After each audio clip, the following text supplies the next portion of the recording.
How's everyone doing today? It's your boy JG Domination, and today we are here to update you on some more NFL coaching news. I'm recording this on Tuesday night, so it'll probably be up Wednesday morning, but we have a few things that we got to cover, mainly 2 coaching hirings. Don't fear though, like I am going to do the weekly recap for Wildcard Weekend. I'm going to record it tomorrow, so Wednesday it should be out either Wednesday night, Thursday morning. We'll see how that goes. Just depends really on everything. If I'm in a good mood, what time of day I record it. Wednesdays, you know, they are what they are for me. But anyway, let's focus on some real NFL news. We're gonna start off in chronological order in which the events happened, I guess. I don't know, man. But we're going to start out with Carolina, of course. So Carolina hired former Baylor head coach Matt Rhule. He's going to be getting a 7-year contract worth $62 million, and with incentives that contract could go up to $70 million. So shout out to Carolina, man. You know, they're taking a little bit of a risk, of course. Any college coach that translates to the NFL is going to be considered a risk because they're not guys that are currently in the NFL as like a coordinator or even another head coach or something. So he's already going to have that rap going for him. So I wish him the best of luck. I hope that he does some good things in Carolina. Hopefully establishes a culture there. And he does have a pretty good history, like just doing some simple research on Matt Rhule. Like he was responsible for the turnaround of Temple and Baylor, but Baylor of course is the most recent example, hence why he got the job as now former Baylor head coach Matt Rhule. But when he came to Temple, I mean, they were a shit show. You know, people were actually wondering if they would not be a D1 school anymore. I don't know, just stuff based on what I read and what I heard. And he went in there and turned that program around and made them at least legitimate in the Sun Belt, I think they're in, right? If I remember reading that correctly. And you look at Baylor, obviously, way after the RG3 days where they were fun.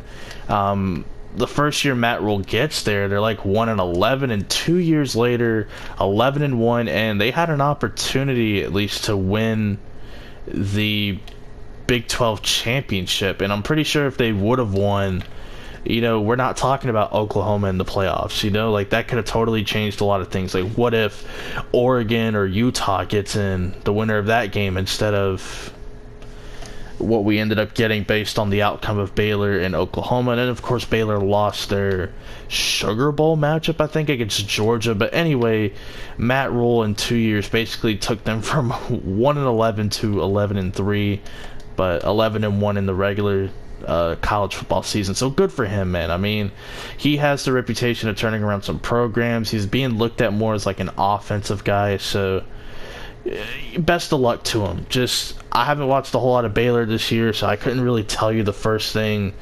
about, you know, Baylor's program over the last 2 years, but I'm going to go back and try to look at some Baylor games or whatever, look at the offense in particular, and just get an idea of what we could be seeing potentially with Carolina's personnel. And of course, now after this hiring, it's going to raise a lot of questions. You know, what's Matt Rhule going to do about the quarterback situation? Does he keep Cam? Does he draft his own guy? Does he want to poach free agency? Does he want to give Will Grier a shot again, or Kyle Allen a shot?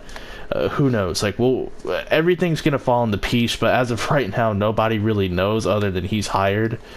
So good for him, man. Hopefully things work out for Matt Rhule. I was a little skeptical, of course, of Cliff Kingsbury last year. And even though they haven't won anything, they do look a lot better offensively. And I'm sure with some fine-tuning, they're going to be better. You know, they're being looked at as one of those sleeper teams for next year in terms of teams that could potentially go on like a mediocre run and probably be a 500 team or something. But who knows? You know, like I said, I have to see how everything falls into piece for the Cardinals, at least, to be a sleeper team. But most importantly for Carolina, because who knows? Maybe their quarterback is in the following draft. Maybe it's Trevor Lawrence or Justin Fields. But who knows, man? It's all hypothetical. We'll have to wait and see. Now we go to the Giants, and apparently for the New York Giants, Matt Rhule was quote-unquote their guy. That was the guy they were most intrigued by. That's the guy they wanted to hire.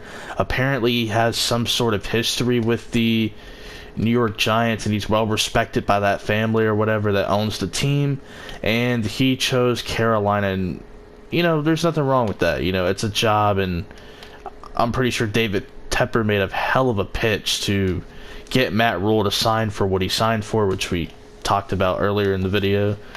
But how did the Giants respond to that? Well, they made a hire of their own. They went and hired now former New England Patriots wide receiver / special teams coordinator Joe Judge, which is a very interesting hire. I don't really know a ton about his background.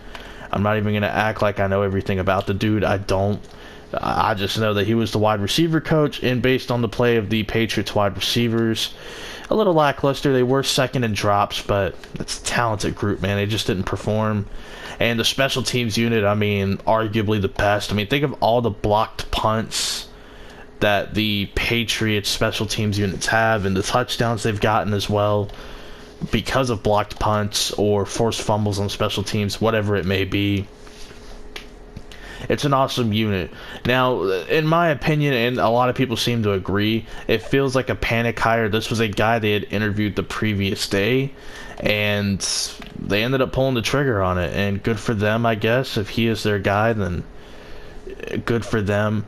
But it's interesting because they did have some interviews lined up later on in the week. One of them being with Vikings offensive coordinator Kevin Stefanski and Chiefs offensive coordinator Eric Bieniemy. And those are two hotshot candidates, guys that the NFL community seemed to be very high on. And two guys who you could argue probably would have been a better fit for the New York job. But I get it. Dave Gettleman wants him a New England guy. And speaking of New England guys, they also had an interview lined up with Josh McDaniels. So that's very interesting that the wide receiver coach / special teams coordinator got the gig and not the offensive coordinator for the Patriots, Josh McDaniels.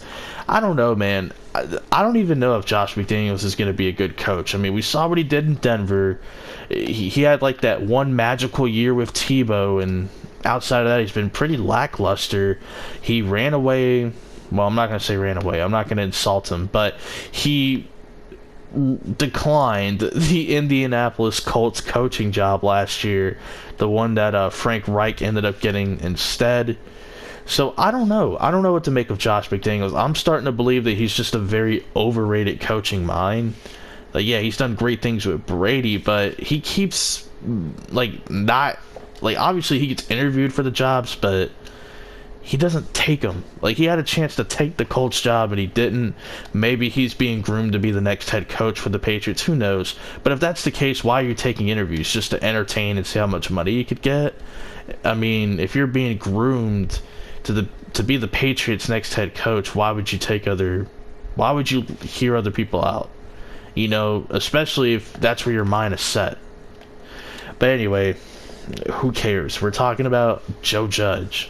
And I don't really know much about him. I don't know if this is going to be a good hire or a bad hire. I don't know if this is going to be some guy that's, similar to Jerry Jones and Jason Garrett. Is this Joe Judge guy going to be the Jason Garrett to Dave Gettleman's Jerry Jones? Is he going to be the guy that basically takes the fall, the guy that is going to listen to everything he says? Who knows? But it's going to be interesting to say the least. Like I said, I don't have an opinion on the Joe Judge hiring. I don't know a whole lot about him, so I'm not even going to form an opinion, but it definitely feels like the Giants panicked, and in my opinion, I think they should have went after Eric Bieniemy, to tell you the truth. But the Giants already made their decision. The Cleveland Browns are the only team that have not made a decision. They're interviewing everyone. I mean, literally every hotshot top candidate that's a coordinator. They're interviewing both coordinators for the Ravens, Greg Roman and Wink Martindale.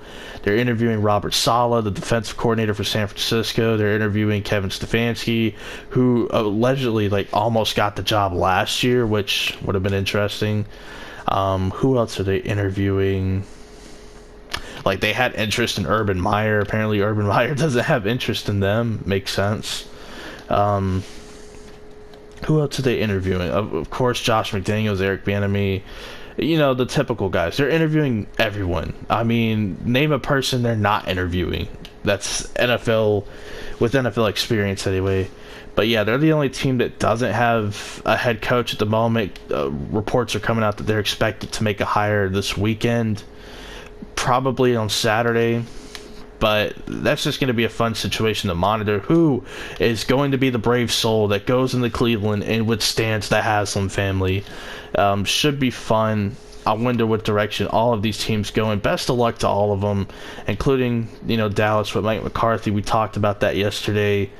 Been kind of memeing about, because obviously Mike McCarthy not known for utilizing his running backs, and who happens to be the most important player in the offense and one of the highest paid, Ezekiel Elliott, who happens to be a running back. So that's going to be fun. I wonder when Zeke asks to be traded. So that'll be fun to figure out when Zeke asks to be traded.